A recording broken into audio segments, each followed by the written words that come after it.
Some people will come and say, oh, in our relationship, we're always fighting and the fights get so bad. I'm like, okay, you can't just stop the fight right then and there. There are steps that you have to take before you even get to the arguments, right?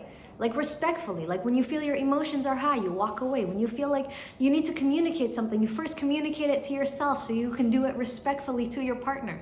You first communicate what you're trying to get out of a situation, because some people don't even know what they want out of a situation. And they go head to head with their partner and their emotions are running high and then they just scream at each other and they don't get anywhere.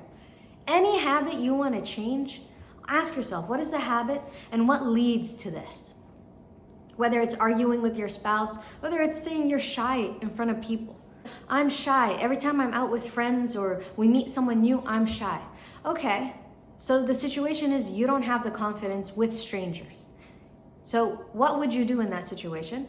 I would push myself to build that confidence by pushing myself to go to events alone, by doing little things before it even comes to that situation where I'm slowly building the habit of talking to people, of meeting people. Maybe I'm not comfortable meeting them in person. I'll meet them online first. Maybe I'll join a club where I sit at the back and listen the first few weeks and then slowly start to engage, talk to people. I'll do things that push me just a little bit out of my comfort zone. And so the next time I'm hanging out with friends and there's a new stranger that comes into the group, I can be more comfortable, right? I can be more confident.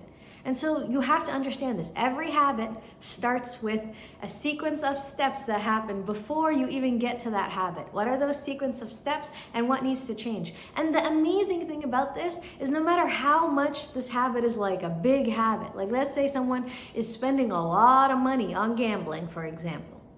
Number one, it's like what leads to that? You bought a flight ticket, you went to Vegas, you booked at this hotel, you had all this money.